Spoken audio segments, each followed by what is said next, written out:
హైదరాబాద్ లో కన్సల్టేషన్ మరియు 3,500 రూపాయల colour Doppler test Avis hospitals లో ఉచితంగా పొందండి. నమస్తే రమగారు. నమస్తే ఏదైనా ఒక చిన్న సిరీస్ చెప్పుకుందామండి. చీకటి చిన్నరాజు చెప్దాం. చీకటి చిన్నరాజు ఏంటి రమగారు? ఏమి లేదు, మామూలు కదే, పేరే అలాంటిది. చీకటి కోడల్లాగా ఉన్నాయి. 16 రాత్రులు అనగానే మీరు ఒకటి ఎక్స్పెక్ట్ చేశారు అదే కదా.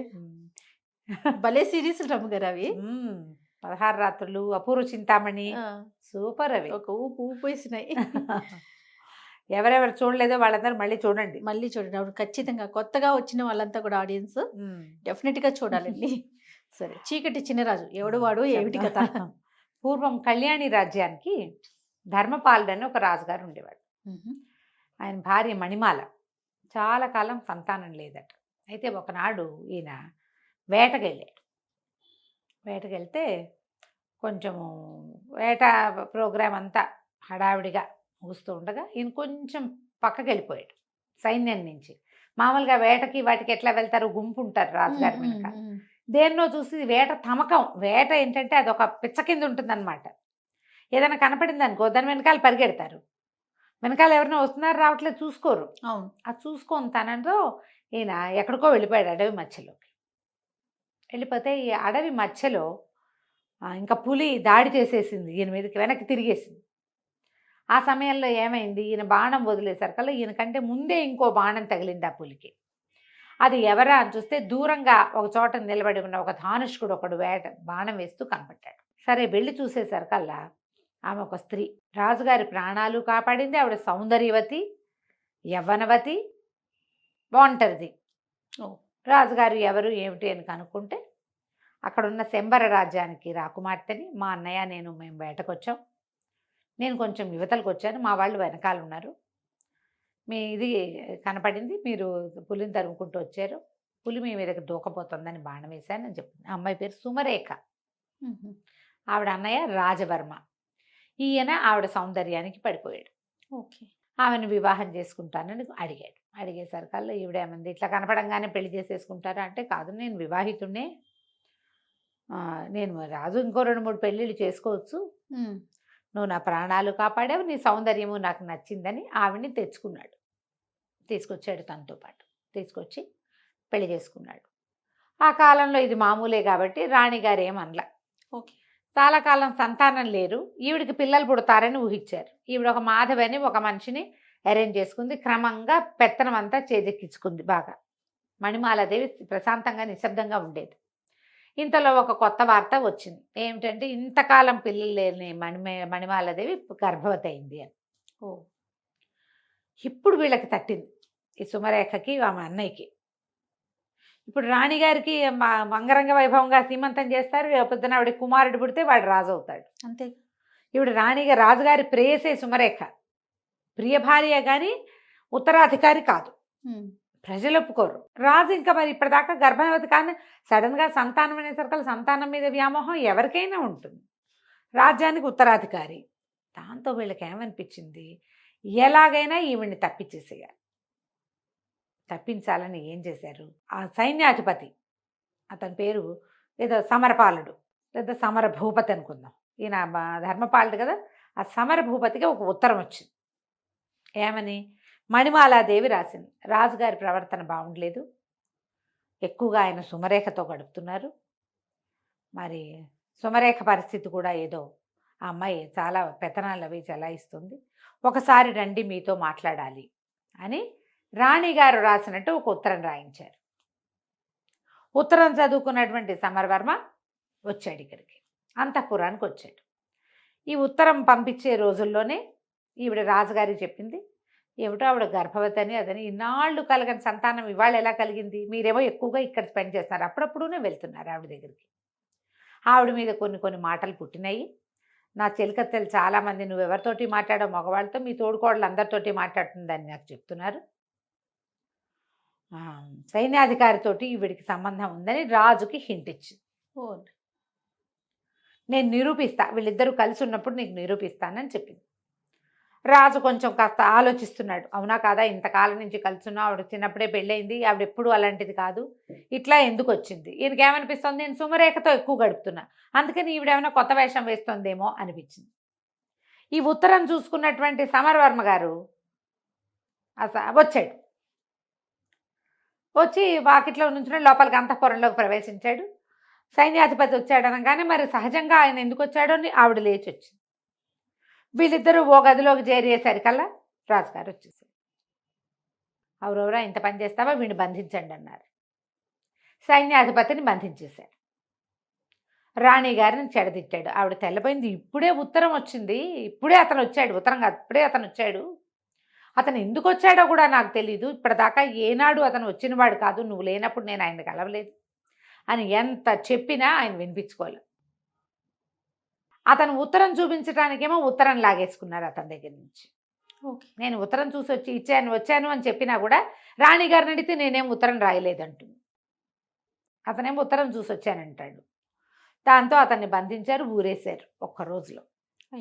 సైన్యాధిపతి తిరగబడతాడు ఇక్కడ, అతన్ని తప్పించేశారు. మహామంత్రి కులశేఖరుడు ఆయన ఏమన్నాడు, మహాపతివ్రత మణిమాలాదేవి ఆవిడ చాలా ఉత్తమురాలు, ఇప్పుడు అతనికి శిక్ష విధించినట్టుగా ఈవిడికి విధిస్తే ఎట్లా, పైగా గర్భవతి, స్త్రీలను శిక్షించకూడదు మనం అంటే ఈయన ఏమన్నాడంటే ఒక సుమంత్రుడని ఒక వీడిని పిలిచి సైనికాధికారిని, ఈవిడిని అడవుల్లో దింపేసిరా, బతికితే బతుకుతుంది, పోతే పోతుంది అని. నేను పతివ్రతనని ఆవిడ పదే పదే చెప్పింది. పతివ్రతమైతే బతుకుంటావు, లేకపోతే పోతావన్నాడు రాజు.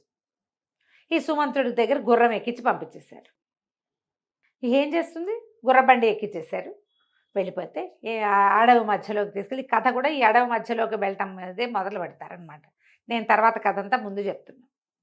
అడవి మధ్యలోకి వెళ్ళి ఇక్కడ ఎక్కడో చోట వదిలిపెట్టమన్నారమ్మా, ఇక్కడ దింపుతానంటే ఆవిడ బతిమలాడుతుంది, ఆయన నీ పుణ్యం ఉంటుంది, నీకు నేను తెలుసు, సైన్యాధిపతి తెలుసు, ఇట్లా ఎందుకు జరిగింది అనేది నాకు అర్థమే కావటాన్ని నా ఊహకు అందటం లేదు, ఇక్కడ నన్ను దింపద్దు, ఈ నట్టడవిలో, ఈ అడవి చివర మా గురువుగారి ఆశ్రమం ఉంది, అక్కడ వదిలిపెట్టు అని చెప్పేసరికి ఇతను ఏం చేస్తాడు, మరి ఏం చేయాలి, గర్భవతి రాణిగారు, రాజుగారు ఆజ్ఞ ఉంటే మాత్రం సరే. ఇతను ఏం చేశాడు, అడవి మధ్యలో వదిలిపెట్టమన్న మాటని మింగేసి అడవి చివరి దాకా తీసుకెళ్ళాడు. అక్కడ ఒక ఋష్యాశ్రమం ఉంది.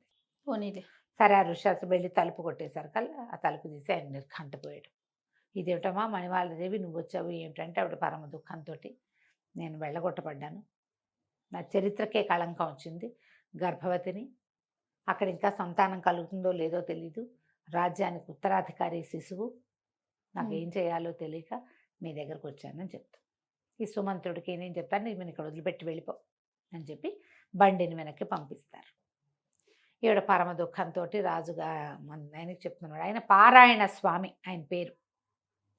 ఆయన ఈ మణిమాలాదేవి తాలూకు పుట్టింటి ఆస్థాన గురువుగా ఉండేవారు. ఓహో, ఆయన ఇక్కడ ఉన్నాడని ఈవిడికి తెలుసు. ఇంకా ఆయన ఏం చేస్తాడు, సరే ఈవిని తన దగ్గర అట్టి పెట్టుకుంటాడు. చూద్దాం, మన అవకాశం కోసం చూద్దాము. సుమరేఖ ఇప్పుడు రాణిగా ఉంది, రెండో రాణిగా ఉంది. ఆమె అన్నయ్య చాలా మటుకు రాజ్యంలో తన ప్రతిభ చూపిస్తున్నాడు. ముందు నాటికి ఎట్లా ఉంటుందో, రాజ్యం వాళ్ళ చేతుల్లోకి వెళ్ళిపోతుందా, ఏమవుతుంది, ఆమెకు సంతానం కలిగితే జ్యేష్ఠుడిని వదిలిపెట్టి రెండో భార్య సంతానానికి అవకాశం ఇస్తారా, అదేమిటో తెలియదు. ముందు ఇన్నేళ్ల తర్వాత వచ్చిన గర్భం ఈ శిశువుని రక్షించుకోవాలి, ఇక్కడే ఉండిపోతుంది. ఉన్నాక కొంతకాలానికి ఆవిడికి కుమారుడు కలిగాడు, చక్కటి పిల్లవాడు పుట్టాడు. సరే, సంతానం ఒక సంతానం అయితే గ్యారంటీగా వీడే రాజు, అంతే. వినయపాలుడు అని పేరు పెట్టి పిల్లవాడిని పెంచారు. ఆ 18-19 ఏళ్ళు వచ్చేదాకా ఎన్నో రకాల యుద్ధ విద్యలు నేర్పించారు. ఈ పారాయణ స్వామిని చూడ్డానికి అన్ని రాజ్యాల నుంచి చాలామంది ఆయన శిష్యులు వచ్చేవాళ్ళు. వచ్చిన శిష్యుడు వచ్చినట్టు సంవత్సరాల తరబడి ఇక్కడ ఉండి ఈ అడవిలో ఈ పిల్లవాడికి రాజోచితమైన విద్యలు నేర్పించేవాడు. ఎన్నో రాజోచిత విద్యలు నేర్చుకున్నాడు.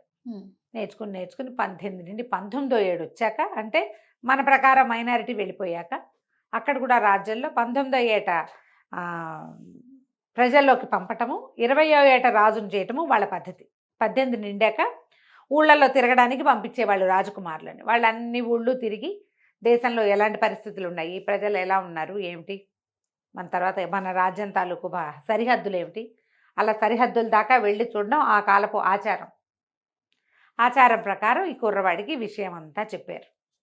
ఇది మన పరిస్థితి అని చెప్పి, నువ్వు వెళ్ళి నీ రాజ్యాన్ని వశం చేసుకునే పూచి నీది, ఏం చేయాలి ఎలా చేయాలో మేము చెప్తాం, అడవి చివరి నుంచి అడవి మొదట్లోకి మేము షిఫ్ట్ అయిపోతాం. నీకు అవసరమైతే ఏదైనా సహాయాన్ని మా సలహాన్ని నేను అందిస్తానని చెప్పాడు పారాయణ స్వామి. చెప్పాక ఈ కుర్రవాడు మన వినయ్ పాలుడు ఏం చేశాడు, కొంత ధనాన్ని మూటగట్టుకుని ఈవిడ వచ్చేటప్పుడు కొంత బంగారం తెచ్చుకుంది, ధనం తెచ్చుకుంది. తర్వాత ఇక్కడి నుంచి వచ్చేటువంటి శిష్యులు కొంత డబ్బు చేర్చారు ఇక్కడికి. ఆ డబ్బు మూటగట్టి ఆ అబ్బాయికి ఇచ్చి పంపించారు. అతనికి ఒక గుర్రాన్ని అరేంజ్ చేశారు. గుర్రం వేసుకుని ఈ అడవంతా దాటి తర్వాత కాలంలో అమ్మ, తండ్రి, తల్లి, పారాయణ స్వామి కూడా అడవి దాటి ఇటు చివరికి వస్తారు ఊరు వైపుకి. కానీ ప్రస్తుతం ఇతను వెళ్ళాడనమాట. వెళ్ళి కళ్యాణి రాజ్యంలోకి ప్రవేశించాడు. ఈ కళ్యాణి రాజ్యంలో ఎలాంటి పరిస్థితులు ఉన్నాయంటే రాజుగారిని చంపేశారేమోనన్న అనుమానం ఉంది. ప్రస్తుతం రాజుగారు రాజవరమే ఉన్నాడు. సుమరేఖకి సంతానం కలగల. ఈ 18 ఏళ్లలో సంతానం కలగలేదు. రాజ్యం ఆవిడది. రాజుగారు తమ మాట వింటలేదని ఆయన్ని ఖైదు చేసి హౌస్ అరెస్ట్ చేశారని, అంతఃపురం లోపల భాగాల్లో ఎక్కడో ఆయన్ని బంధించారని చెప్తారు. కానీ ఆయన అయితే ఎవరికీ కనపట్టలే. చంపేశారన్న మాట కూడా ఉంది. ఓకే, చంపేశారో బతికుంచి ఉంచారో అది ఇంకా తెలియదు. అది కూడా ఈ అబ్బాయి కనుక్కోవాలి. సరే, ఇతను ఏం చేశాడు, వెళ్ళి ఒక పేదరాశి పెద్దమ్మ ఇంట్లో చేరాడు. ఆవిడకి ఏం చెప్పాడంటే, ఆవిడ బాగా పాత రోజుల్లో బాగానే ఉండేది. ఇప్పుడు ఆవిడ దగ్గర ఏం లేదు. బయట నుంచి వచ్చే జనాలు కూడా ఎవరు లేరు. పెద్దమ్మ, సరుకులన్నీ తెచ్చి పడేస్తా, నాకు వండి పెట్టు, నువ్వు కూడా హాయిగా తిను, నేను ఎందుకు వచ్చాను, ఏం చేస్తాను లాంటి పడక్కు, నీకు తిండి కావాలి, అది నేను పెడతా అని చెప్పి సరేనని ఒప్పుకుంటూ వీడు ఏం చేశాడని సరుకులు తీసుకొచ్చి పడేశాడు. చక్కగా కమ్మగా వండి పెట్టేది, హాయిగా తినేవాడు. రాత్రిపూట పెద్దమ్మ కూడా చాపేసుకుని వీడు పక్కనే పడుకునేది. కానీ వీడు మంచం మీద పడుకునేవాడు. చల్లగా అర్ధరాత్రి అయ్యేసరికి ఊళ్ళోకి వెళ్ళేవాడు. ఊళ్ళో తిరుగుతూ ఉండేవాళ్ళు. అయితే ఇక్కడ రకరకాల పరిస్థితులు నడుస్తున్నాయి ఊళ్ళో. ఎప్పుడైతే రాజుగారు లేకుండా రాజుగారి బావమరిది రాజు అవుతాడో ప్రజలకు ఒక అసంతృప్తి ఉంటుంది. మధ్య మధ్యలో చిన్న చిన్న దొంగతనాలు, దారి దోపిళ్ళు అవి జరుగుతూ ఉండేవి. ఈ దోపిళ్ళని వాటిని అరికట్టడం కోసం కొంతమంది పూర్తి పాత రాజుగారి సేవకులు ఉంటారు. ఏమంటారు, నమ్మిన బంట్లు. వాళ్ళు తిరగబడతారు ఎక్కడో చోట. వీడు రాజు ఏంటి, వీడు అసలు మన రాజ్యం కాదు, వీడిదేమో అదేదో పల్లెటూరు వాడు, అంటే వీళ్ళు ఏమనాలి, ట్రైబ్స్ వాళ్ళు. వాడొచ్చి మన మీద రాజ్యం చేయటువంటి, మనకొక రాజ్యం, మన రాజ్యానికి ఒక పద్ధతి ఉందని ఇట్లా మధ్యలో నగరి జనాలు మాట్లాడుకుని తిరగబడేవాళ్ళు. దాన్ని అణచడానికి రాజవర్మ చాలా ట్రై చేసేవాడు. ఒక పెద్ద గుంపుల్ని కాపలా పెట్టేవాడు. రాత్రిపూట ఎక్కడ ఏ అల్లర్లు తలెత్తకుండా. ఈ అబ్బాయి ఏం చేసేవాడు, వినయపాలుడు ఊళ్ళో అంతా తిరిగి ఊళ్ళో పరిస్థితులు ఒకటి చూసుకుంటూ వచ్చేవాడు. చాలా కాలం అడవిలో పుట్టి పెరగటం వల్ల, అడవిలోనే పుట్టి పెరిగాడు కదా, అక్కడే ఉన్నాడు కదా, అతనికి చిన్న చిన్న 4-5 రకాల ఆకుల్ని మిక్స్ చేసి వాటిలో నుంచి విషం తయారు చేయటము, మత్తుమందు తయారు చేయటము, అలాంటివి మంచి విద్యలు పట్టుబడి ఉన్నాయి వాడికి. అడవుల్లోనే కదా ఉన్నాడు. సరే, ఒకనాటి రాత్రి ఏం చేశాడంటే, ఒక పల్లెటూరు వేషం వేసుకుని ఒక కుండతోటి చెరుకు రసం కుండ నిండా నింపుకుని తీసుకెళ్తున్నాడు. తీసుకెళ్తుంటే ఇది ఎక్కడుంది, వెళ్ళాడు వీడు, ఒక సైనిక శిబిరం ఉంది. ఒక సైనికాధికారి, ఒక 15 మంది సైనికులు ఉన్నారు. వాళ్ళందరూ చూస్తుండగా వాడు పక్క నుంచి వెళ్తుండేసరికల్లా సైనికాధికారి కొంచెం కొద్దిగా ఆన్లో ఉన్నాడు అనమాట. కాస్త మత్తులో ఉండి, వాడెవడో దొర్లుకుంటూ పోతున్నాడు, ఏదో మోసుకెళ్తున్నాడు, వాడిని పట్టుకోండి అంటే వాడిని పట్టుకొచ్చేసాడు. ఎవరు నువ్వు, ఎక్కడికి వెళ్తున్నావు ఏంటంటే, అయ్యా నా పేరు చీకటి చినరాజు అండి, మరి మన పక్క సందులో శెట్టి గారు అమ్మాయి పెళ్ళయింది కదా, వాళ్ళ పెళ్లి వాళ్ళు పై సందులో పెట్టి ఉన్నారండి, మరి అల్లుడు గారి స్నేహితులందరికీ చెరుకు రసం కావాలని అడిగారు, ఇప్పుడే చెరుకు రసం వచ్చిందండి, సాయంకాలం నుంచి అడుగుతుంటే మాకు దొరకలేదు, ఇప్పుడే దొరికింది, ఇచ్చిరమ్మన్నారండి, అది పుచ్చుకుని వెళ్తున్నాను అన్నాడు. అనేసరికి చెరుకు రసం అనగానే ప్రతి వాళ్ళకి ఏది చూపించు అని తీశారు. బాబోయ్, నా రసం నా కుండ లాగేసుకుంటే ఎలాగండి, వాళ్ళు ఒప్పుకోరండి అంటే, కుండ నిండా వేరేది పోసిస్తాం మేము అన్నారు. అంటే కాదండి సెట్ గారు ఒప్పుకోరండి, నేను వదలనండి కుండ అన్నాడు. ఒక నెత్తి మీద ముట్టుకే పెట్టి కుండ లాక్కుని, వెధవా నువ్వు దుర్మార్గుడివి, కంపు సారా ఏదో మోసుకెళ్తున్నావు, నువ్వు సారా ఇక్కడి నుంచి అక్కడికి ఇల్లు మారుస్తున్నావు, నువ్వేమంటారు దాన్ని స్మగ్లింగ్ చేస్తున్నావు అని చెప్పి ఆ నేరం మీద నేను అరెస్ట్ చేస్తామని బెదిరించి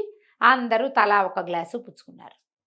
చెరుకు రసం రుచిగా ఉండి పెద్ద అధికారి 2 గ్లాసులు పుచ్చుకున్నాడు.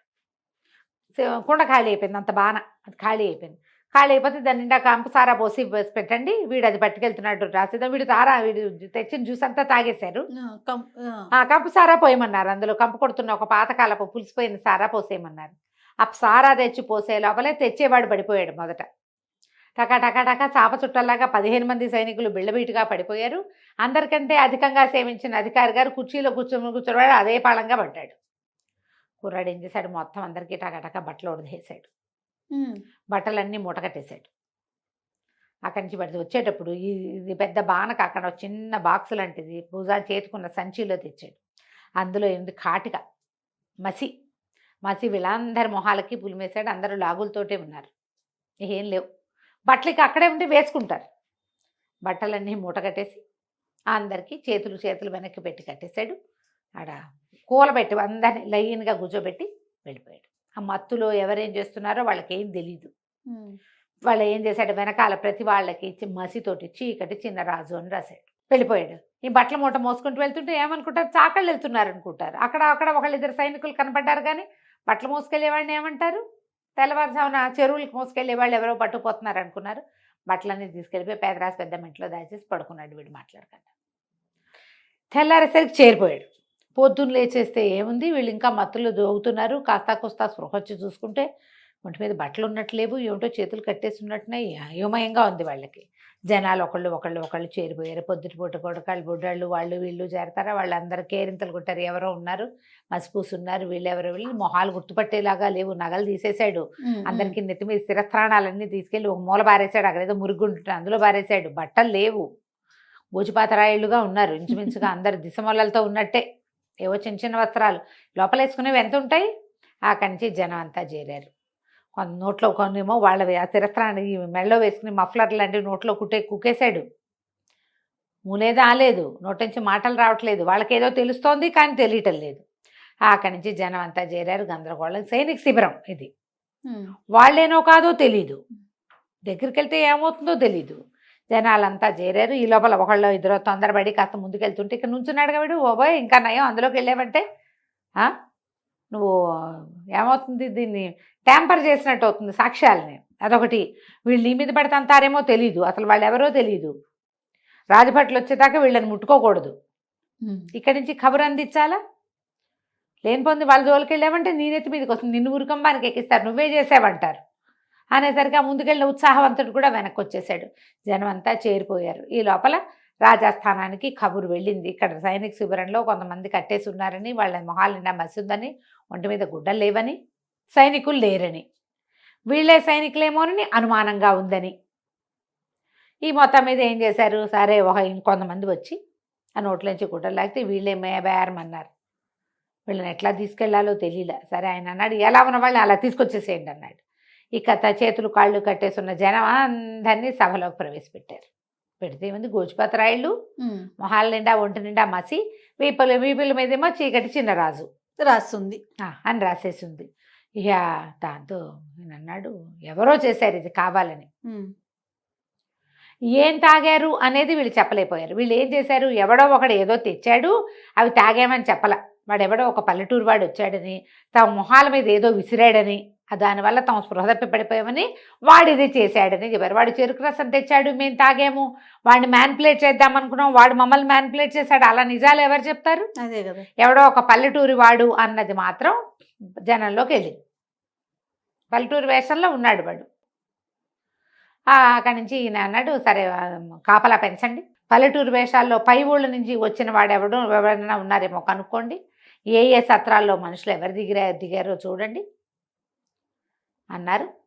ఆ ఆజ్ఞలు వెళ్ళిపోయినాయి బయటికి. వీళ్ళనేమో నిలబెట్టారు. ఆ కాళ్ళు చేతులన్నీ కట్లన్నీ ఊడదీసేసరికి వీళ్ళని ఏం చేద్దామండి అంటే, వీళ్ళెందుకు వెతవలు, వాడెవడికో దొరికిపోయారు, చంపేయండి వీళ్ళని అన్నాడు. అనేసరికి ఆశ్చర్యపోయారు అధికారులంతా. ఏమిటి, ఒక 15 మంది మత్తుకి లొంగి దొరికిపోతే వాళ్ళని చంపేస్తారా? మహా అయితే సస్పెండ్ చేస్తారు, అంతేనా? అసలు జరిగింది ఏమిటి అనేది చెప్పవలసింది వాళ్ళు. వాళ్ళు చెప్పింది నువ్వు నమ్మేవో నమ్మలేదో. వాళ్ళు ఉంటే వాడిని ఎవరినో గుర్తుపడతారు, కనీసం అది కూడా చేయకుండా ఇంతమందిని, ఒక అధికారిని 15 మంది భటుల్ని చంపేయటం అంటే ఉరిదీసేయండి అందరినీ అన్నాడు. మొత్తం రాజస్థాన్లో ఉన్న వాళ్ళందరికీ కష్టం వచ్చింది. ఒట్టి పుణ్యానికి వాడేం చేయలా, వాడెవడో చేసేది ఒట్టిగా కట్టేసి వెళ్ళాడు. దానికి వీడికి రాజరికం తెలుసా? వీడికి రాజులు ఇట్లాంటి శిక్షలు వేస్తారు. ఈ 15 మందికి ఒక్కొక్కడికి ఒక్కో పటాలాన్ని ఇచ్చి ఊరంతా వెతకండి మీరు గుర్తుపడతారు కదా అనాలి. అది కూడా అంటల్లవాడు. మా పరువు తీశారు కాబట్టి వీళ్ళని చంపేయాలంటాడు. పరువు తీసి వాడెవడికో దొరికారు. మొత్తం ఆస్థానం అంతా ఎదురు తిరిగిపోయింది రాజవర్మకి. అందరికీ మంట వచ్చింది. కానీ ఏమంటే వీడు ఏం చేస్తాడు? అవును. అక్కడి నుంచి రాజ అంతఃపురానికి వెళ్ళాడు. వెళ్ళేసరికల్లా చెల్లెలకి చెప్పాడు. ఎవడో చీకటి చిన్నరాజు అని ఒకడు తయారయ్యాడు కొత్తగా, విప్లవకారుడు. సైనికులందరికీ మసిపూసి చేశాడంటే ఈవిడేమంది, నువ్వేమిటి ఊళ్ళో తిరుగుతావు, నువ్వు రాజుగారికి ఎవరు ఫర్గా ఉన్నారు, నీకెవరు ఫర్ అవుతున్నారో చూసుకోవా? నేను అంతఃపురంలో ఉండేదాన్ని, ఇంకా బాగా చూసుకోవాలి. వీరవర్మ అని ఒకడు ఉండేవాడు, రాజుకి కుడిభుజంగా ఉండేవాడు. మన మహారాణిని వెడలంపేశాక కూడా రాజుగారి చుట్టూతా తిరిగేవాడు. అతనికి మనం ఈయన్ని అంతఃపురంలో బంధించేసామని చాలా మంటగా ఉంది. వాడెవరినైనా చేశాడేమో, ఇట్లా ఏర్పాటు చేశాడేమో, ఎవరైనా అతనే చేశాడేమో ఈ పని, ముందు అతన్ని బంధించు, అతన్ని చెరసాల్లో వేయి. భయపడతారు జనం. ఇప్పుడు అతని దీంట్లో అంటే అతను తర్ఫీదు చేసి ఎవరినైనా ఈ పని చేస్తుంటే పెద్దవాడిని బంధించామనుకో, చిన్నవాళ్ళు ఏం చేస్తారు? సైలెంట్గా ఉండిపోతారు. అవును. అనేసరికల్లా వీరవర్మని బంధించారు. జనాలంతా ఆశ్చర్యపోయారు, ఎందుకు బంధించారు? ఈ వీరవర్మ అరెస్ట్ కూడా ఏం రహస్యంగా జరగల, ఓకే, ఓపెన్గానే జరిగింది. ఊళ్ళో తిరుగుతున్న వినయపాలుడికి వీరవర్మని బంధించారని తెలిసిపోయింది. తెలియంగానే ఇతను ఏం చేశాడు, అక్కడికి ఒక పావురాయి టపా మీద పారాయణ స్వామివారికి కబురు పంపించాడు, వీరవర్మని బంధించారు, ఏం చేయను అని. చెరసాల్లోకి రెండో పక్క నుంచి ప్రవేశించచ్చు, వీరవర్మని విడిపించు, వీరవర్మ మనవాడు అని కాగితం వచ్చింది. ఇతను ఏం చేశాడు, చెరసాల బయట నుంచి చూడడానికి అది చాలా పెద్దది. దానికి వెనకాల భాగంలో ఒక నది ఉంది. ఆ నది నిండా మొసళ్ళు ఉన్నాయి. ఆ మొసళ్ళు ఏంటంటే కొంత సమయం ఇట్లా పైకి వచ్చి విశ్రాంతి తీసుకుంటాయి. ఆ విశ్రాంతి తీసుకునే సమయంలో వెళ్ళగలిగితే ఒక రకం. ఎట్లా వెళ్ళాలి? ఏం చేశాడు, మాంసం కొనుక్కున్నాడు. బోల్డనే మాంసం ముద్దలు ఒక సంచిలో వేసుకుని సాయంకాలం దాకా ఆగి చీకటి పడేదాకా రాత్రి వేళ ఇక నది దాటడానికి ప్రయత్నం మొదలుపెట్టాడు. మాంసం ఉంది, ఒకవేళ మొసళ్ళు వస్తే ఒక మాంసం ముక్కేసి తప్పించుకోవచ్చు. అడి తిరిగి మొత్తానికి చెరసాల వెనక భాగంలో చేరాడు. వెనక భాగంలో చేరితే అక్కడ ఏం చేశాడు, తన దగ్గర ఒక చిన్న సాధనం ఉంది. రాత్రి ఇదంతా ఈదుకుంటూ వెళ్ళేసరికి అలసిపోయాడు. బాగా రాత్రి అయ్యేసరికి పడుకుని నిద్రపోయాడు. అక్కడి నుంచి ఏం చేశాడు, అర్ధరాత్రికి 1 గంట 2 గంటలకు మెలకు వచ్చాక చిన్న ఇంత ఇనప సాధనం తెచ్చాడు. ఈ నది నీటికి వెనకాల భాగాలు నానిపోయి ఉంటాయి, కదలకపోతే ఏమీ కదలవు, కానీ దెబ్బ కొడితే కదులుతాయి. ఓకే. ఏం చేశాడు, అంత కొట్టి పెద్దదే దాంట్లోకి ప్రవేశించాడు. ఇతను ఎక్కడున్నాడో తెలియదు. వెళ్ళి చూస్తే ఎవరి దారిని వాళ్ళు నిద్రపోతున్నారు. దానికి చెరసాల మీద అతను కనుక్కున్నది ఏంటంటే, లోపల నుంచి బయటకు వచ్చే మార్గాలు లేవు కాబట్టి లోపల పెద్ద కాపలా ఉండదు, అక్కడోడు ఉంటారు. లోపల నుంచి బయటికి రావడానికి ఒకే ఒక పెద్ద దారి ఉంది. పెద్ద దారిలో 100 మంది ఉంటారు. రెండో దారి ఈ నది. నదిలోకి ఎవడెళ్తాడు? చాలా ఎత్తు, దాని నిండా నీళ్లు, దాని నిండా మొసళ్ళు, కాబట్టి ఎవడు ఆ వైపు ప్రయత్నం చేయడు. ఎట్లా తప్పించుకోవాలి అనేదంతా చూసి ఏం చేస్తాడు, లోపలికి వెళ్ళిన తర్వాత ఒక ఖైదీ ఎవరో ఒక అతను ఇట్లా బయట చట్టాలాగా ఉంటే అక్కడ పడుకుని ఉంటాడు. ఆ పక్కన చేరాడు. అన్న వీరవర్మని బంధించారంటగా, ఏం చేస్తారంటే, ఏముంది చేస్తారా, పట్టుతాడేసి ఊరేస్తారు రేపొద్దున అంతే. మరి ఊరేస్తే ఎటానా, మరి ఒకళ్ళని ఊరేసుకుంటుంటే అంతేరా, అయితే పారిపోవడానికి దారి ఉందా అన్న అంటాడు. ఎందుకు లేదురా దారి, బ్రహ్మాండంగా ఉంది, బయటకు వెళ్తే చంపేస్తారు, దాని మీద లోపల చచ్చిపోవడం బెటరు అనేసరికల్లా, కాదన్నా పొద్దున్న రాళ్ళు కొడుతుంటే ఒకటి చెప్పాడు నాకు, నది వైపు నుంచి పారిపోవచ్చంటన్నా, దానికి ఒక దారి ఉందంట అన్నాడు. అనగానే వాడు అన్నాడు, ఆ రెండో ఖైదీ, ఒరే పారిపోయే వీలుంటే మనం పోదాం రా, వీరవర్మ ఎందుకురా మనకు అన్నాడు. అటగాదు, వీరవర్మని తీసుకెళ్తే వీరవర్మ కోసం వెతుకుంటారు, వీరవర్మ పెద్దవాడు, మనం చిన్నవాళ్ళం కదా, ఎవరు పట్టుకుంటారు, ముందు వీరవర్మ ఎక్కడున్నాడో చెప్పు అని అడిగాడు. ఎందుకు చెప్పను, నాకు తెలుసు, నేను పొద్దునే చూసా, పద వెళ్దామని ఆ వీరవర్మ దగ్గరికి తీసుకుపోయాడు. ఆ లోపల ఉన్న ఎవరు 2 సెంట్రీలు ఉన్నారు అంతే. వాళ్ళని చూసి ఓ పక్క నుంచి చెరుకో దెబ్బ కొట్టి వాళ్ళని లాగేశాడు. ఆ వీరవర్మ ఉన్న దాని దగ్గరికి వెళ్ళారు. దానికి ఏం పెద్ద తాళం లేదు, పాడు లేదు, ఇట్లా తోసి పెట్టారు. అతను ఒక 50 ఏళ్ల వాడు. అక్కడికి వెళ్ళి, నేను తప్పించడానికి వచ్చాము అనేసరికల్లా, మీరెవరు, నేను ఎందుకు బయటకు తీసుకెళ్ళి నన్ను చంపేస్తారన్నాడు. చంపేమో, మేము పారిపోవటానికే వచ్చామని చెప్పి తీసుకొస్తారు బయటికి. తీసుకొచ్చి ముగ్గురు కలిసి ఆ దారి గుండా వెళ్ళిపోతారు బయటికి. అప్పుడు వీరవర్మని అడుగుతాడు, నదిలో మొసళ్ళు ఉన్నాయన్నారు, నాకు ఒక్క మొసలు కూడా కనపడలేదు, వీటికి ఈ నదికి ఇంకో దారి ఉందా? ఆయన పక్కపక్క నవ్వే, లేదు, నదిలో అసలు ఒక్క మొసలు కూడా లేదు. సైనికులే ఒకళ్ళిద్దరిని చంపేసి మొసళ్ళు లాక్కుపోయినాయని ఊర్లో ప్రథ పుట్టించారు.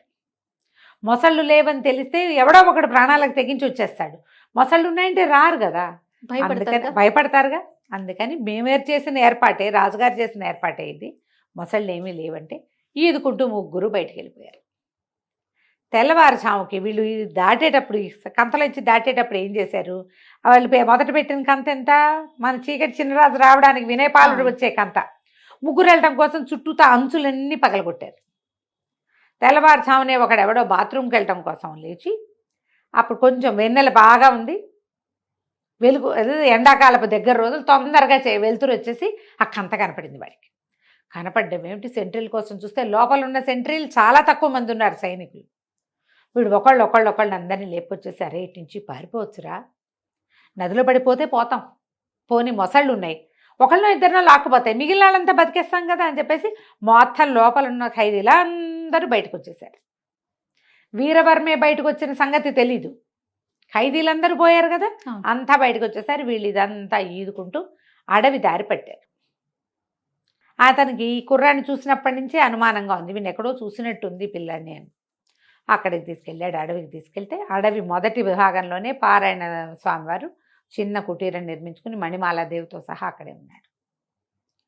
అందులోకి వెళ్ళేసరికల్లా ఆయన చూసి దండం పెట్టాడు, ఈ కుర్రాడు నన్ను రక్షించాడండి అంటే, కుర్రాడు కాదు నిన్ను రక్షించింది, నిన్ను రక్షించిన కారణం ఇంకొకటి ఉందని అమ్మాయి అని పిలవగానే ఆవిడ లోపల నుంచి వచ్చింది. ఆవిడ చూసేసరికల్లా గంటపేడు, అమ్మ బతికే ఉన్నారా తల్లి, సంతానం కలిగిందా మీకు, ఎట్లా ఉన్నారు ఇంతకాలం అని అడిగితే, నాకు కలిగిన సంతానమే నిన్ను తీసుకొచ్చిందిరా నాయన అని చెప్పి, ఇగో పిల్లవాడు ఈయనే యువరాజు అని చెప్పేసి చాలా సంతోషించాడు. రాజుని బంధించారు. అయితే మనం రాజుని బయటికి తేడా, నేను బతికే ఉన్నాడు, ఆయన చావల, మరణించలేదు, జీవించే ఉన్నాడు. అంతఃపురంలో ఒక ప్రత్యేకమైన ఇది ఉంది, చెరసాల లాంటిది, అందులో ఉన్నాడు. నేను ప్రజల్ని పట్టుకోగలుగుతాను, ప్రజలంతా కూడా రాజే కావాలని కోరుకుంటున్నారు, రాజవర్మ పద్ధతులు మంచివి కాదు, మన సొంత సైనికులకి మనం శిక్షలు వేయకూడదు, ఎప్పుడు శిక్ష ఇంగానే మన మీద వ్యతిరేకత వచ్చేస్తుంది. అతను అట్లాంటివి ఎన్ని చేశాడు, మొత్తం రాజ్యాన్ని చేజెక్కించుకున్నాడు. మనం ముందు రాజుని గనక తప్పిస్తే అప్పుడు ఏ పనైనా చేయొచ్చు. రాజుని తప్పించటం ఎలా, రాజుని తప్పించాలంటే సులువైన మార్గం ఏంటంటే మంత్రి కులశేఖరుణ్ణి పట్టుకోవడం. కులశేఖరుడి మీద కూడా కొంత తేడా వస్తుంది, ఇంకా కొద్ది రోజుల్లో కులశేఖరుని కూడా తప్పిస్తారు. రాజ్యం ఆనుపాను తెలియటం కోసం వీళ్ళని ఉంచాడు. అదంతా మొత్తం రాచరిక పట్టంతా వచ్చిందంటే కులశేఖరుని కూడా తప్పించేస్తారు. కానీ ఈ అంతఃపురంలో ఏ ఏ ప్రాంతాలకి ఎలా వెళ్ళాలి అనేది, ఎట్నుంచి బయటికి రావాలనేది కులశేఖరుడికి తెలుసు అని, నువ్వు కులశేఖరుడి దగ్గరికి వెళ్ళు అని చెప్పి వీరవర్మ వీళ్ళతో పాటు అడవిలో ఉండిపోయాడు. రకరకాల ఉత్తరాలు రాసిచ్చాడు. ఒక్కొక్కళ్ళకి ఉత్తరాలు అందిస్తే వాళ్ళంతా సిద్ధపడతారు రాజవర్మ మీద మనం తిరగబడ్డం కోసం. నేను కొంతమందిని మేనేజ్ చేస్తాను, నువ్వేమో కులశేఖరుని కలుసుకోమన్నాడు అనేసరికి ఈ లోపల ఏమైంది, అక్కడ ఎప్పుడైతే ఈ జైలు ఇదైపోయిందో ఈ విషయం ఎట్లా బయటకు వచ్చింది, రెండో పక్క నుంచి వెళ్ళొచ్చని ఎవడో బయట నుంచి కొట్టాడు. అది లోపల నుంచి చేయబడిన హోల్ కాదు. ఇప్పుడు ఒక గోడ పగలగొట్టినప్పుడు అది ఎటు నుంచి మొదట పగిలింది అనేది తెలుస్తుందిగా ఇంజనీర్లకి. బాగా పరీక్ష చేసి బయట నుంచే ఎవడో వచ్చాడు, ఈ బయట వాడెవడు, ఎవరు బయటవాడు అని బాగా ఆలోచించి వీరవర్మని అరెస్ట్ చేశాం కాబట్టి రాజుగారికి నమ్మిన బంటు పాత మంత్రి ఏమైనా ఈ ఏర్పాటు చేశాడేమోనని మంత్రి గారిని బర్తరఫ్ చేశారు, ఉద్యోగం నుంచి తీసేశారు. ఆయన ఇంటికి వెళ్ళిపోయాడు. ఈ మన వినయపాలుడు వాళ్ళ ఇంటికి వెళ్ళాడు, మంత్రి గారి ఇంటికి వెళ్ళి మీ పరిస్థితి ఏంటి అని కనుక్కున్నాడు. కనుక్కుంటే ఆయన అన్నాడు, నువ్వు ఏం పని మీద వచ్చావు, నీకు అసలు ఏం కావాలంటే, రాజు జీవించి ఉన్నాడా లేదా, రాజవర్మ వల్ల ఇలాంటి చాలా ఇబ్బందులు వస్తున్నాయి, నా పేరు చీకటి చిన్నరాజు అని చెప్పాడు. ఈయన ఆశ్చర్యపోయాడు. నువ్వెవరి పనుకొని వచ్చావు? నేను చూస్తే మొహం చూసినట్టుంది కానీ గుర్తు రావటల్లా. ఆవిడ ఎప్పుడో 20 ఏళ్ళు అయిపోయింది ఆవిడ వెళ్ళిపోయి. వీళ్ళకి ఏం గుర్తుంటుంది? ఏదో చూసిన మొహంలాగా ఉంటుంది. అయితే ఈయన ఏమన్నాడు, లోపల రాజుగారు ఉంటే రాజుని తప్పించవచ్చు కదా. తప్పించాలంటే రాజుగారికి చెప్పాలి. రాజుగారిని తీసుకురావాలంటే ఎవరికైనా ఒకడికి దారులు చెప్పాలి. దారులు కనుక ఒకసారి తెలిస్తే రాజుని తేవడంతో ఊరుకుంటాడా వాడు? ఎవడైనా ఊరుకోడుగా. వాడు ఇంకో ప్రయత్నం చేస్తాడు. అంటే ఏ ప్రయత్నము చేయను, నేను ఎలా వెళ్ళాలి, ఎలా తీసుకురావాలో చెప్పండి. మీరు దారి చెప్తే దారి ప్రకారం నేను వెళ్తా. నేను బాగా ఆలోచించి ఇంకో దారి లేదు. రాజును బయటికి తెచ్చేందుకు మార్గం లేదు. ఆయనకు సొంతంగా సంతానం లేదు. ఈ కుర్రాడు నేను రాజు కొడుకునని చెప్పలా. ఒక ఏమంటారు విప్లవకారుడనే చెప్తున్నాడు. వీరవర్మని నేను తప్పించాను, వీరవర్మ అనుయాయిని అని చెప్పాడు.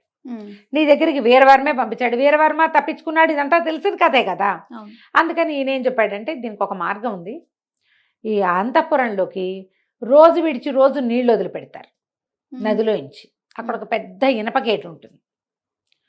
10-15 మంది సైనికులు కాపలా ఉంటారు. ఆ గేట్లోంచి పిట్టను కూడా లోపలికి పోనివ్వరు. గేట్లు ఎత్తుతారు, ఇనప గేట్లు. ఇప్పుడు మన ఈ ఆనకట్టలకి ఎత్తుతారుగా రిజర్వాయర్లకి. ఆ ఇనప గేట్ ఎత్తినప్పుడు లోపలికి నీళ్లు వెళ్ళిపోతాయి.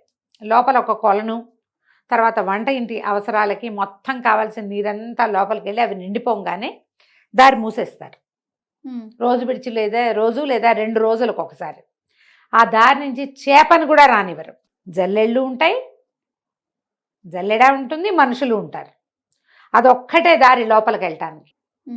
ఆ దారి గుండా వెళ్ళొచ్చు. అక్కడి నుంచి ఒక ఇది గీసిస్తాడు అంటాడు. ప్రత్యేకంగా ఒక ప్లాన్ గీసిస్తాడు. రాజు ఫలానా చోట ఉంటాడు, నువ్వు ఈ దారి గుండా ఇలా వెళ్ళి ఇట్లా వెళ్ళి అక్కడికి వెళ్ళి ఆయన్ని తీసుకురావాలి. తీసుకొచ్చాక ఆయన్ని బయటికి తేవడానికి ఒక ప్రత్యేక మార్గం ఉంది. మార్గం మూసేయాలి మళ్ళీ. ఒక్కసారి ఆ మార్గం రాజవర్మ కానీ ఒక్క సైనికుడికి తెలిసినా కష్టం. ఇది కేవలం ఆనుచారంగా రాజుకి మంత్రికి మాత్రమే తెలుస్తుంది. సంతానం కలిగాక రాణిగారికి చెప్పేవాళ్ళం. సంతానం ఇక్కడ కలగల అంచేత రాణిగారికి తెలియదు. రహస్య మార్గాలు ఉన్నాయని తెలుసు ఆవిడికి, కానీ ఎక్కడి నుంచి ఎటు అనేది ఆవిడకి తెలియదు. మా తండ్రి ఈ రాజ్యానికి మంత్రిగా ఉండటం వల్ల మాకు మాత్రమే తెలుసు, ఎవ్వరికీ చెప్పకూడదు ఓకే అనేసరికల్లా సరే ఒప్పుకున్నాడు. ఇప్పుడు ఎట్లా ఈ నీళ్ళల్లోంచి వెళ్ళాలి? సరే ఏం చేయటం మొదలుపెట్టాడు. నదికి ఎగువన ఇప్పుడు ఈ నది నీళ్ళ గుండా ఎట్లా లోపలికి వెళ్ళాలి అనేది ప్లాన్ మొదలుపెట్టాడు. అవునండి. అయితే రాజ్యం లోపలికి అంతఃపురం లోపలికి నీళ్లు వెళ్ళే మార్గం గుండా వెళ్ళాలి ఆ లోపలికి వెళ్ళాలంటే. అయితే ఏమైందట, రోజు విడిచి రోజు తెరుస్తారు కదా, ఒక 10 మంది సైనికులు అక్కడ రెడీగా ఉన్నారు. ఏం చేశాడట వీడు, పైన చేరి దానికి ఆ నీళ్ళు ఎక్కడి నుంచి వస్తాయో అది ఒక గుట్ట మీద నుంచి నది కిందకి వస్తుంది అనమాట. ఆ గుట్ట మీద చేరి ఒక్కో కొమ్మ విరక్కొట్టి వేయటం మొదలుపెట్టాడు. ఎప్పుడు లేనిది నదిలో చెట్ల కొమ్మలు కొట్టుకొస్తున్నాయి. చిన్న కొమ్మలు కనపడ్డాయి, తర్వాత పెద్ద పెద్ద కొమ్మలు కనపడుతున్నాయి. సైనికులు అనా ఏంట్రా ఎప్పుడు లేదు, ఈసారి ఏంటి వర్షాకాలంలో వచ్చినట్టు ఇన్ని రెమ్మలు వస్తున్నాయి అంటే వాళ్ళలో ఒకళ్ళిద్దరు అన్నారు, పైన గోండులు ఒక జాతి ఉన్నారు. ఏ పైన? ఈ నదికి ఎగువనున్నటువంటి అడవిలో. వాళ్ళు ఏ తేనె పట్ల కోసమో దేనికోసమో కొడుతూ ఉంటారా, ఎప్పుడో ఒకసారి కనపడతాయి. అట్లాంటివి అయ్యి ఉంటాయి. వాళ్ళు చెట్ల కొమ్మలు కొట్టేస్తున్నారు, ఒక్కో కొమ్మ నీళ్ళలో పడుతుంది, పడిన కొమ్మలు వస్తున్నాయి అని చెప్పుకుంటున్నారు వాళ్ళల్లో వాళ్ళు. 1-2 రెమ్మలు లాగి చూశారు, అది కత్తితో నరికినట్టే కనపడుతుంది, వాళ్ళు విరిచినట్టే. సరేలే అని ఊరుకున్నారు. ముందు ఇంత వచ్చి చివరికి ఒక పెద్ద చెట్టు లాంటిది కూడా 2-3 వచ్చినాయి. తెలుస్తోందిగా ఆ లోపల పోతాయిలే అని ఊరుకున్నారు. మనమే లాగేసేయచ్చు లోపలికి వెళ్ళేటప్పుడు. అది ఎప్పుడు లాగుతాం, ఇక్కడ ఏదైనా అడ్డం పడుతుందన్న అనుమానం ఉంటే. వీళ్ళు ఏం చేశారు, గేటు మొత్తం తీసేస్తే పెద్దది ఒక 15-20 మీటర్ల వ్యాసంతో దారి వెళ్ళిపోతున్నాయి. రయ్యమని కొట్టుకుపోతుంటే మనకేముంది. ఈ చెట్ల కొట్టుకొచ్చేస్తున్న చెట్లల్లో ఒక చెట్టు అడుగునున్నాడు చిన్నరాజు గారు. వినయపాలుడు కింద ఉండిపోయాడు. ఆ చెట్లతో పాటు చల్లగా జారుకున్నాడు. ఏ చెట్టుని వాళ్ళు చూస్తారనిపించినా దాని కింద నుంచి ఈదుకుంటూ ఇంకో చెట్టు దగ్గరికి వెళ్ళిపోవటం. ఈదుతూ అనుమానం రాకుండా ఆ చెట్ల రెమ్మల కింద నుంచి వెళ్ళిపోయాడు. నీళ్లు లోపల సరిపడా అయిపోయింది, ఇదంతా నిండిన ఆయన కేకేయంగానే వాళ్ళు గేట్ వేసేసారు. మనవాడు లోపల చేరిపోయాడు. లోపల చేరి నిదానంగా కొంచెం చీకటి పడేదాకా నక్కి కూర్చున్నాడు. అన్ని చెరువుల దగ్గర అవి నీళ్ళన్నీ దొరువులు లాంటి లోపలికి వెళ్ళినాయి కదా, ఓ పక్కకి వెళ్ళిపోయాడు. తర్వాత ఒక సైనిక పటాలం అవి కనపడుతున్నాయి. అంతఃపురం దూరం దూరంగా పెద్ద పెద్ద బిల్డింగులు. ఇతనికి మంత్రి గారు చెప్పాడు, మయూరం బొమ్మ ఉంటుంది, ఒక నెమలి బొమ్మ. బిల్డింగులు ఇట్లా గుండ్రంగా ఉంటాయి, మధ్యలో పెద్ద నీళ్ళది పెద్ద చెరువు ఉంటుంది. ఆ గుండ్రంగా ఉన్న వాటిలలో మధ్య దాంట్లో రాజుగారు ఉన్నాడు. ఓహో. దాని మీద ఒక నెమలి బొమ్మ ఉంటుంది. చూసుకున్నాడు. అది ఇప్పుడు రాత్రి చూడలేడుగా, సాయంకాలమే వెళ్తుండగానే చూసి పెట్టుకోవాలి. చూసుకుని పెట్టుకుని దారంతా చూసి పెట్టుకున్నాడు. బాగా చీకటి పడ్డాక ఇది మొత్తం సైనిక పటాలంతా లోపల అంత పహరా ఉండదు. అవును, ఎప్పుడు కూడా బయట ఉంటుంది. లోపల ఏంది, ఆ వేళ అవగానే సాయంకాలం అయ్యేసరికల్లా ఎవరి దారిని వాళ్ళు ఏ స్తంభాల పక్కన చేరి మెల్లిగా కునికేస్తూ ఉంటారు. అవసరాలు ఉండవు కదా, పిలిస్తే వస్తారు. ముందంతా ఫుల్గా దేదీప్యమానంగా దీపాలు ఉన్నాయి. సాయంకాలం అయ్యేసరికి పెట్టారు. రాత్రి 10 అయ్యేసరికల్లా పై ఎత్తునున్న దీపాలన్నీ ఉఫ్ అని పొగగొట్టాలతోటి ఆపేశారు. చిన్న చిన్న దీపాలు కనపడుతున్నాయి. ఆ దీపాల వెలుగులో పిర్రాడు అడవిలో ఉండటానికి అలవాటు పడి ఉన్నాడు కదా, వాడు చీకట్లో నడవగలడు. నడుచుకుంటూ మెల్లిగా ఆ భవనంలోకి వెళ్ళాడు. వెళ్తే ఇంకా లోపలికి అలా లోపల ఒక్కొక్క కక్ష దాటుకుంటూ వెళ్తే లోపల ఒక జైలు లాంటి విభాగం కనపడుతుంది. ఏవో రాచరికపు బట్టల్లోనే బక్క చిక్కి సన్నగా అయిపోయినటువంటి రాజును చూశాడు కుర్రాడు. తండ్రిని చూసి దగ్గరికి వెళ్ళాడు. దగ్గరికి వెళ్ళేసరికి ఆయన అన్నాడు, ఎందుకురా ఇట్లా చంపుతారు, ఒకేసారి చంపేయండి నన్ను. మహారాణిని మంచిది, మహాపతివ్రత మణిమాలాదేవికి చేసిన ద్రోహానికి నాకు సరిపడా శిక్ష వేశారు భగవంతుడు. గుర్తించాడు.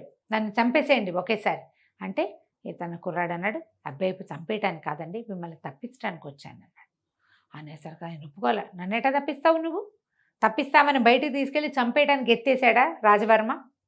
నేను నీతో రానన్నాడు. రానంటే కాదండి, మీరు అర్థం చేసుకోండి, నేను వీళ్ళ ద్వారా రాలేదు.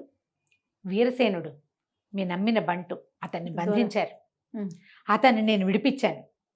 మీరు లోపల ఈ కక్షలో ఉన్నారనే సంగతి ఎవరికి తెలుసు అంటే వీరసేనుడికి తెలుసు, కులశేఖరుడికి తెలుసు, మంత్రికి అన్నాడు. వాళ్ళిద్దరికీ నేను తెలుసండి. వీరసేనుడి ద్వారా నేను కులశేఖరుడి దగ్గరికి వెళ్ళా.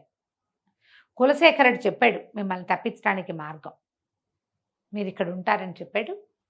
వీళ్ళిద్దరి పేర్లు చెప్తే మీకు అర్థమవుతుందని వాళ్ళ పేర్లు చెప్తున్నాను, నాతో రండి, మిమ్మల్ని బయటికి తీసుకెళ్ళిపోతాను అన్నాడు. అనేసరికల్లా రాజు, నిజంగా నువ్వు చంపన్నాడు, మీ మీద ఒట్టండి, నేను అట్లాంటి పని ఏం చేయను, వెళ్తా పదండి. కాకపోతే నాకు లోపలికి వచ్చే దారి చెప్పాడు, బయటికి వచ్చే దారి మీకు తెలుసు అన్నాడు.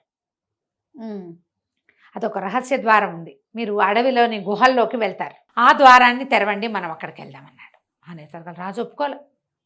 నేను అట్లా చెప్పకూడదు, కులశేఖరుడికి బుద్ధి లేదా, ఎట్లా చెప్పాడు నీకు ఈ రహస్య ద్వారాన్ని?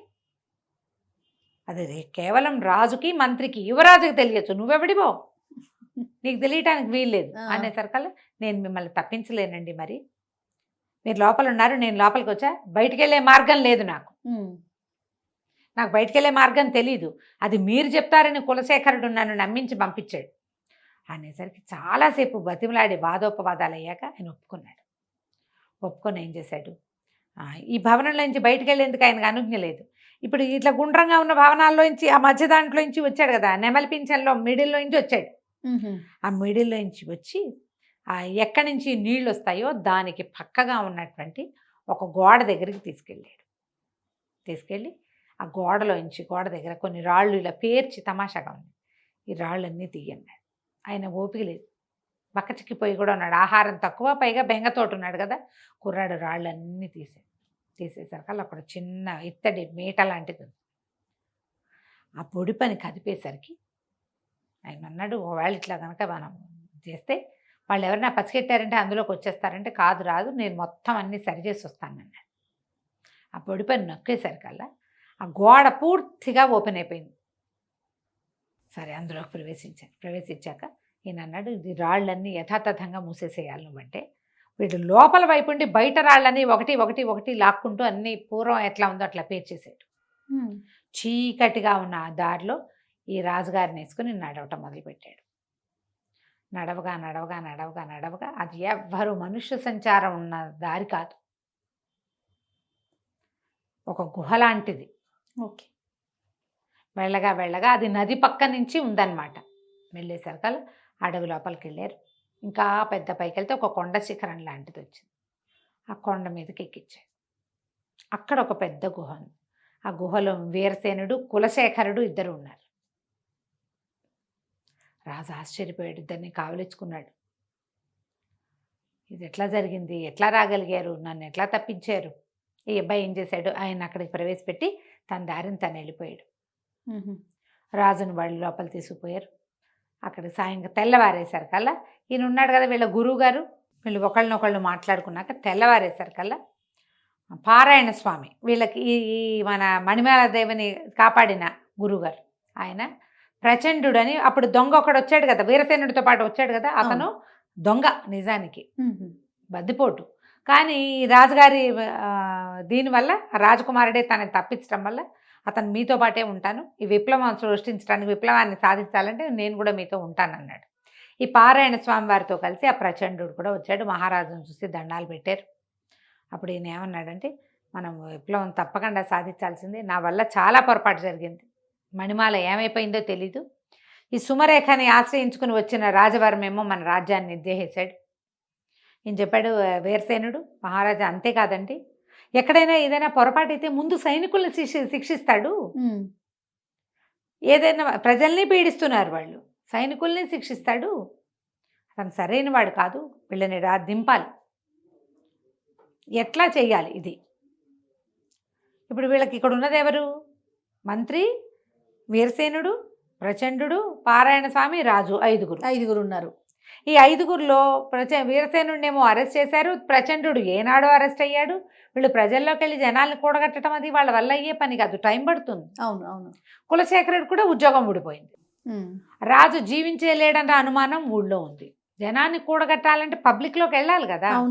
అయితే ఏమన్నాడు అంటే కులశేఖరుడు, అట్లా కాదండి, ఇంత అద్భుతమైన కార్యక్రమాన్ని మమ్మల్ని అందరినీ ఇక్కడ సమావేశపరిచాడు, పెద్ద యజ్ఞంలాగా జరిగింది, దీనికి అంకురార్పణ చేసింది మన పారాయణ స్వామి. అయితే ఇదంతా కార్యసాధన చేసిన వాడు ఒక మా కుర్రవాడు ఉన్నాడు, అతను రావాలంటే ఈ వినయపాలుడు చక్కగా రాజుగారి బట్టలు వేసుకుని చక్కగా విలువైన వస్త్రాలు ధరించి వచ్చాడు, ఇతనే ఈ ఏర్పాటు అంతా చేశాడు, మమ్మల్ని అందరినీ ఒక చోట చేర్చాడని చెప్పారు. రాజుగారు అన్నారు, ఈ అబ్బాయిని ఎక్కడో చూశాను అనిపిస్తుంది, అర్ధరాత్రి చూశాడు ఆయన. అదేలే తెల్లవారేసరికల్లా ఆయనేమో పంపించేశాడు, వాడు దాన్ని వాడు వెళ్ళిపోయాడు కదా. అనేసరికల్లా ప్రభు మిమ్మల్ని రాత్రి తప్పించింది, వీరసేనుడిని తప్పించింది ఇతనేనండి, ఈ అబ్బాయి పేరు వినయపాలుడు అని చెప్పారు. రాజుగారు కొడుకు అని చెప్పలే. ఓకే, ఇప్పుడు ఏమిటి ప్లాన్ ఆఫ్ యాక్షన్, ఏం చేయాలంటే వీరసేనుడిని మారువేషంలోకి వెళ్ళిపోమన్నాడు. వెళ్ళిపోయి నీకు ఎంతమంది ఉన్నారు, ఎవరున్నారు, ఎంతమంది రాజుగారికి రాజభక్తి ఉన్నవాళ్ళు, పాతరాజు మీద భక్తి ఉన్నవాళ్ళు, రాజును చూసి 15-20 సంవత్సరాలు అయింది వాళ్ళు, ఆవిడ సభలు చేయనిచ్చేది కాదు సుమరేఖ. తర్వాత ఆయన హౌస్ అరెస్ట్ చేసేసింది క్రమంగా. వాళ్ళ అన్నయ్య రాజుగా చెల్లమణి అవుతూ వచ్చాడు. ఓకే, మామూలుగా ఏ రాజ్యానికి ఆ రాజ్యం రాజుల మీద భక్తి ఉంటుంది, వాళ్ళ పూర్వకాలం నుంచి వాళ్ళ తండ్రుల్ని సేవించిన ప్రీతి ఉంటుంది వాళ్ళకి. ముందు ప్రీతి ఉన్న దళవాయిల్ని వాళ్ళని కూడగట్టుకోవాలి, వీరసేనుడి పని అది. మంత్రి గారు వెళ్ళిపోయి ఎవరు రాజవర్మకి అనుకూలరు, ఎవరు యువరాజును కోరుకుంటున్నారో మీరు ఈ పక్క నుంచి సెన్సెస్ తయారు చేయండి, దసరా నాటికి ఈ పని చేద్దాం, ఎందుకంటే దసరా చాలా అత్యద్భుతమైన ఉత్సవాలు జరుగుతాయి ఇక్కడ. ఈ ఉత్సవాలలో మనం మన విప్లవాన్ని తీర్చుకోవచ్చు. ఈ లోపల మనం ఈ 3-4 నెలల్లో జనాల్ని గ్యాదర్ చేద్దాం. రాజు తప్పించుకుపోయాడు అనేది తెలిసిపోయింది లోపల. కానీ ఆయన ఎట్లా తప్పించుకెళ్తాడు అనేది, ఏ రకంగా వెళ్ళగలిగాడో వాళ్ళకి తెలియలే. గోడ మీద చీకటి చిన్నరాజు రాయబడి ఉంది. మళ్ళీ ఎట్లా ఏం చేయాలి అంటే ఏముంది చేయడానికి, కనపడితే చంపేద్దాం ఈసారి అంతే. మనం విప్లవం తెస్తున్నారు తిరుగుబాటుదారులు అని అనిపించిన వీరసేనుడిని లోపల పెట్టాం, వాడు తప్పించుకున్నాడు. కులశేఖరుడు కనిపించట్లేదు. వీళ్ళంతా ఏం చేస్తారు, మన దగ్గర సైన్య బలం ఉంది, మన వాళ్ళందరినీ పిలిపించుకుందాము అని చెప్పి తమ జనాన్ని కొంతమందిని దింపుకున్నారు సుమరేఖ, రాజవర్మ కలిసి. కానీ పండగలు పబ్బాలు మానలా వాళ్ళకి ఏంటంటే చాలా మహా సరదా, పండగ రోజుల్లో చేయించుకోవటం, అన్ని పండగలు బ్రహ్మాండంగా చేస్తారు. ఈ ఉత్సవాలు మొదలవుతాయి, కొద్ది రోజుల్లో దానికి ఏర్పాట్లు అవుతున్నాయి ఊరంతా. కానీ ఊళ్ళో ఒక గగ్గోలు మొదలైంది, రాజు బతికే ఉన్నాడని, ఆయన మళ్ళీ రాజు అవటానికి సిద్ధంగా ఉన్నాడని, ఏదో జరగబోతోందని, తలా ఒక కత్తి కటారు పట్టుకునైనా యుద్ధానికి సిద్ధపడాలని ఒక ఇది ప్రచారం జరుగుతుంది. ప్రచారం ఇదంతా ఎలా ఉంది, లోపల జరుగుతుంది. రాజుకు అనుకూలమైన వాళ్ళందరూ వీటితో పడలేకపోతున్నాం, వీడు మా డబ్బు బంగారం అంతా లాగేస్తున్నాడు, పాతకాలంలో 10% కడితే ఇప్పుడు 25% పన్నులు శిస్తు. లాగేస్తున్నారు, శిస్తులు లాగేస్తున్నారు. ఏదైనా ప్రాబ్లం వచ్చిందంటే మరణమే, ఇంకా రెండోది లేదు, ప్రశ్నిస్తే మరణం, వీడి నుంచి తప్పించుకోవాలి. దాంతో చాప కింద నీరులాగా ఇతని వ్యతిరేకులు ఊరంతా తయారయ్యారు. ఎప్పుడు ఏ రోజున తిరగబడిపోతారో తెలియదు. ఇలా ఇలా అట్టుడు లోపల లోపల ఉంది. వీళ్ళు ఏమనుకుంటారంటే మన దగ్గర సైన్య బలం ఉంది, డబ్బిచ్చి జనాల్ని కూడగట్టుకుంటామని వీళ్ళు ఇంకా కొంచెం సైనికులకు జీతాలు భత్యాలు అన్నీ పెంచి, వీళ్ళేం చెప్తున్నారంటే జీతం ఇస్తే తీసుకో, సమయం వచ్చినప్పుడు తిరగబడు అంతే. జీతాలు వద్దని ఎందుకంటే ఇప్పుడు తిరగబడద్దు, సమయం వచ్చినప్పుడు తిరుగుబాటు చేద్దామని అందరికీ ఒక్కొక్కళ్ళకి చెప్పి పెట్టారు. రకరకాల వ్యవహారాలు నడుస్తుండగా దసరా పండగ వచ్చేసి, దసరా పండగప్పుడు ఉత్సవాలు జరుగుతాయి ఆ ఊళ్ళో, కళ్యాణిలో ఉత్సవాలు ఉంటాయి. ఊరంతా ఉత్సవ సంరంభంలో ఉంది. ఈ లోపల నుంచి దారులు తెలిసిన కులశేఖరుడు, అతనితో పాటు వీరసేనుడు, తర్వాత ప్రచండు, యువరాజైన వినయపాలుడు. యువరాజని రాజుగారికి తెలియదు, కానీ వీళ్ళు ఏం చేశారంటే రహస్య ద్వారాల గుండా కోటలోకి ప్రవేశించారు. ఓకే. ఈ దీంట్లో ఏంటంటే ఆ రోజున చిన్నవి ముఖాలకి చిన్న కవర్లు వేసుకునేది, ఒక రకమైన ఏమంటారు మన ముఖ కవచాలు వేసుకునే పద్ధతి ఉంది. అందరూ కూడా రకరకాల రాక్షసుల ముఖాలు అట్లా వేసుకుని తిరుగుతున్నారు. ఆ వేషాల్లో వీళ్ళు వచ్చేసారు. అక్కడి నుంచి వీళ్ళకి ఎవరెవరు రాజుగారికి అనుకూలంగా ఉన్నారని అనిపించిందో వాళ్ళందరినీ మీరు ఊరేగింపులో మొదటి లైన్లో ఉండండి. ఓకే. ముందు సైనికులు ఉంటారు ఒక లైను, వాళ్ళ తర్వాత వరుసగా బారులుగా ఉంటారుగా. ఫస్ట్ లైను ఆయుధదారులు ఎవరున్నారో వాళ్ళ వెనకాల ఉండాలి. సపోర్టర్స్ వెనకాల ఉంటారు, కారము మందులు రంగులు అందించే వాళ్ళు వెనకాల ఉంటారు. వరుసగా ఏమి లేరు వాళ్ళు, అంతమందిని వీళ్ళు గ్యాదర్ చేయలేరు, కొంతమందినే చేయగలిగారు. ఎవడు ఆయుధాన్ని ప్రయోగించగలను అని నమ్ముతాడో వాడు ఏం చేయాలి, సైనికులు వెనకే ఉండాలి. అనగానే సైనికుడిని పడగొట్టేసేట. సైనికులు కూడా ఎవరో కాదు, వాడు ఏమైనా గొడవ చేస్తే కొట్టడానికి. ఓకే. వీళ్ళ వాళ్లే కదా వాళ్ళు కూడా. సుమరేఖ తాలూకు పుట్టింటి నుంచి వచ్చిన రాజవర్మ పాత సైనికులు కొద్దిమందే, మిగిలిన వాళ్ళంతా పెద్ద పెద్ద జీతాలతో ఇక్కడ లొంగదీసి ఉంచుకున్న వాళ్ళు, భయపెట్టి ఉంచుకున్న వాళ్ళు, రాజదండనకి భయపడిన వాళ్ళు, ఏదో ఉద్యోగం చేసినా చేయాల్సిందేనని భావించేవాళ్ళు. ఈ గుంపు జనాభా చాలామంది ఉన్నారు. ఎప్పుడైతే సరే వీళ్ళేమో కోట లోపలికి ప్రవేశించారు. వీళ్ళ దగ్గర ఏం చేశారు, వీళ్ళు అడవిలోంచి ఒక ప్రత్యేకమైన చెట్టు ఆకుల్ని ఎండబెట్టి పొడి చేసి ఉంచుకున్నారు. దానికి ముఖానికి కవచం లేకపోతే తుమ్ములు దురదలు వస్తాయి. ఓహో. ఈ దసరా పండగ రోజున ఉత్సవం నాడు అపరాజితాదేవిని ఊరేగించి చెరువులో కలుపుతారు, నదిలో. ఆవిడ ఆ రోజున వసంతం చల్లుతారు, బుక్కాలు చల్లుతూ ఉంటారు. ఊరంతా రంగులమయంగా ఉంది, అంతా రంగులు చల్లుతున్నారు. వీళ్ళేం చేశారు, ఈ పైకి వచ్చిన వాళ్ళ నలుగురు చేతుల్లోనూ వసంతం ఉంది. ఈ వసంతంలో వీళ్ళు ఆకుపొడి కలిపేశారు. ఈ దగ్గరికి వస్తూనే ఇలా ఊదే సాధనాలతోటి ఈ సుమరేఖ మీద రాజవర్మ మీద ఆ రంగు చల్లేశారు. ఓకే. ఇక పెద్దగా తుమ్ములు సైనికుల మీద కూడా పడ్డాయి. ఇది చల్లిన నలుగురు మాత్రం ఒంటికి కవచాలు వేసుకున్నారు. వాళ్ళ ఒంటి మీద పడలా, వాళ్ళ ముక్కులోకి వెళ్ళలా. ఎవరో దూరంగా నిలబడి ఉన్న సైనికులకి వీళ్ళ మీద రంగులు చల్లకూడదు. రాజు రాణి మీద ఎవరు చల్లుతారు? అవును, రాణిగారు, ఆవిడ అన్నయ్య రాజప్రతినిధి. కింద ఊరేగింపంతా ఊరంతా రంగులమయం, ఎవరి మొహం ఎవడికి ఏమీ కనిపించట్లా. ఈ చల్లబడిన రంగుల్లో సైనికులు కూడా తెలియలే, దగ్గరకు వచ్చిన వాళ్ళ మీద కూడా అది పడిపోయింది. ప్రతివాడు చేతులు కోకేసుకుంటున్నాడు, మొహాలు కోకేస్తున్నారు, పిచ్చి పిచ్చిగా తుమ్మేసుకుంటున్నారు. వీళ్ళ మీద ఎవరో రంగులు చల్లారని చుట్టుపక్కల దూరంగా ఉన్న సైనికులు పరిగెత్తుకొచ్చారు. పరిగెత్తుకొస్తే ఈ నలుగురు, ఇప్పుడు తుమ్మేవాడెవడో తుమ్మని వాడెవడో తెలియదు ఆ గుంపులో, అంతే. వాళ్ళ మీద పడి చాలా మంది వీళ్ళని పట్టేశారు. వాళ్ళకి అంగరక్షకులుగా ఉన్న వాళ్ళందరినీ పడుకోబెట్టేశారు వీళ్ళు.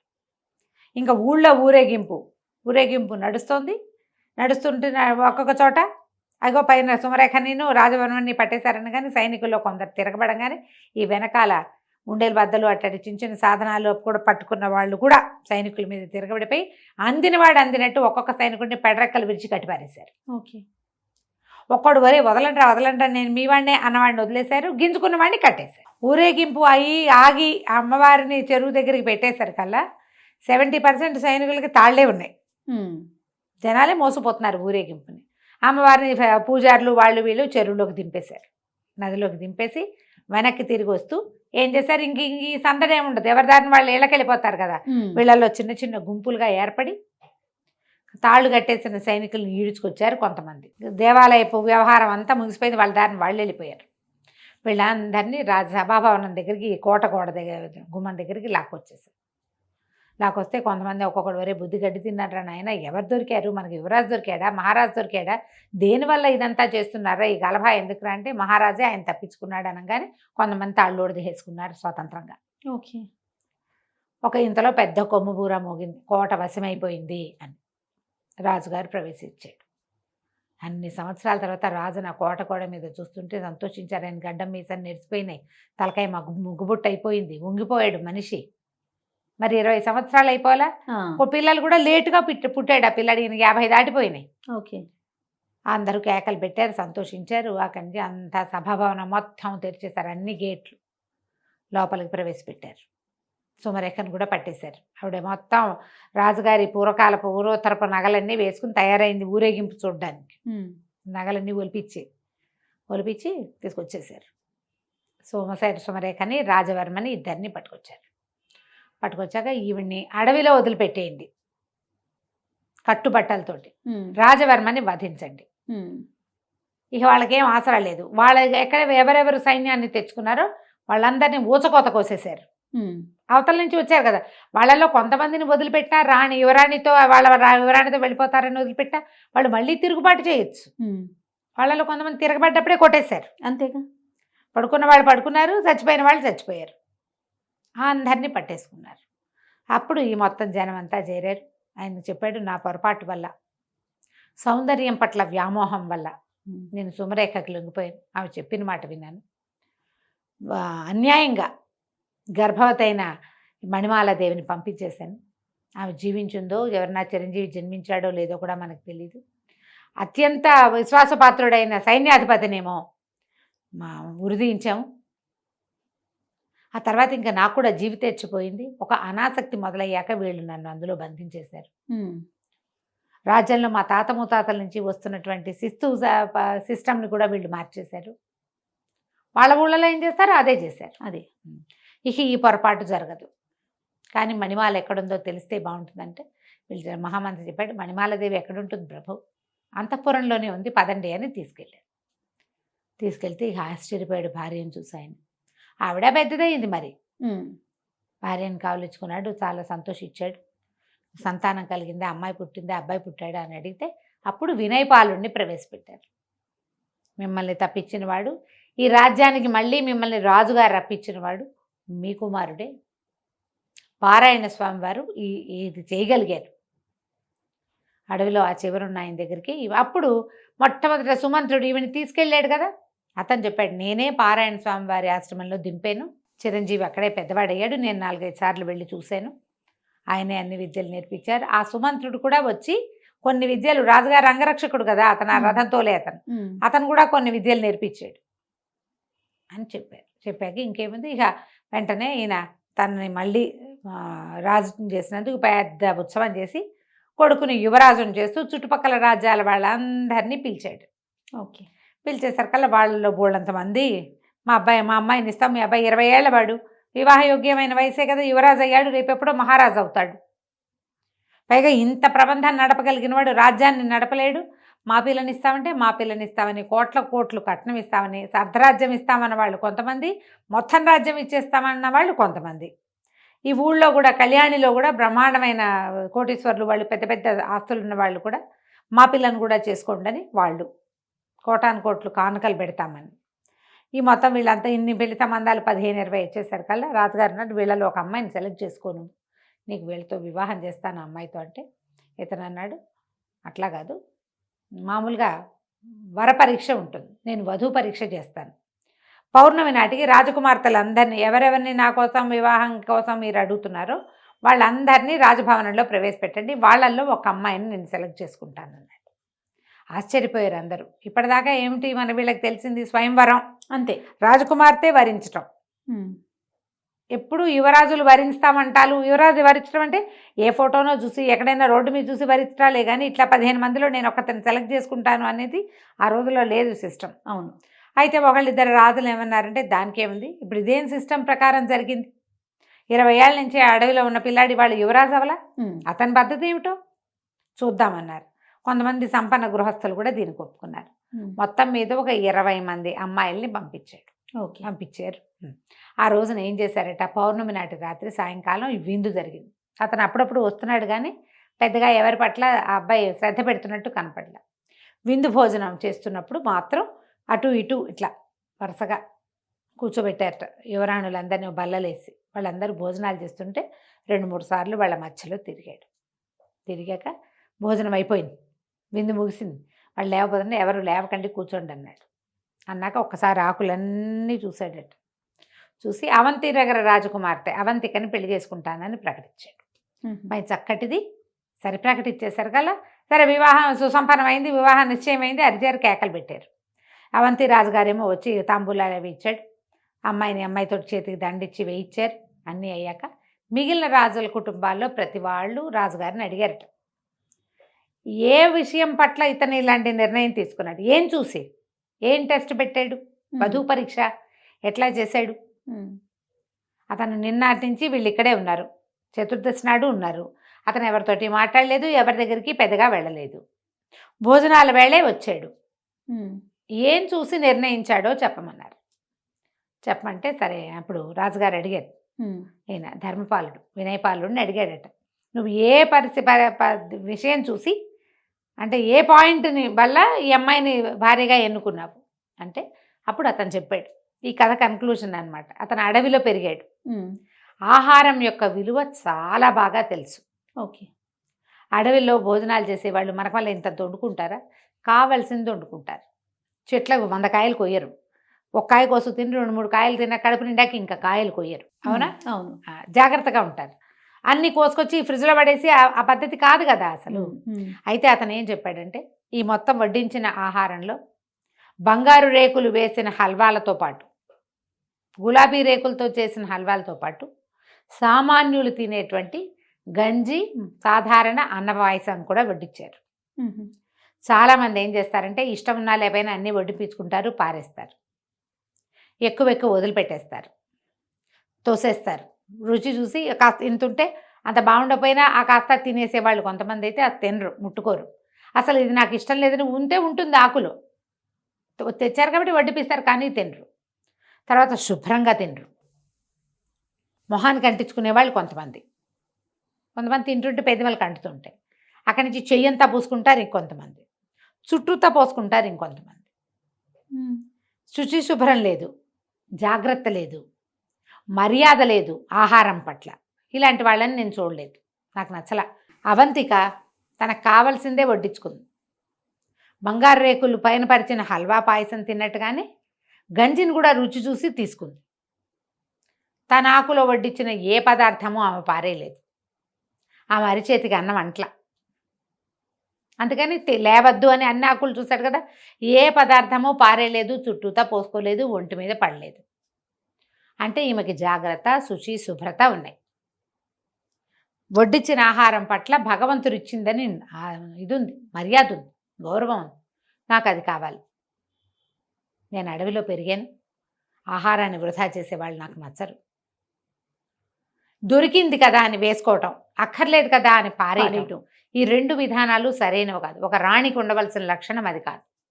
దొరికినవన్నీ తీసుకోకూడదు, అవసరం లేదని విసిరేయకూడదు. అందుకని నేను అది లేకుండా కావాలనుకున్నాను, అట్లా సెలెక్ట్ చేసుకున్నానని చెప్పాడు.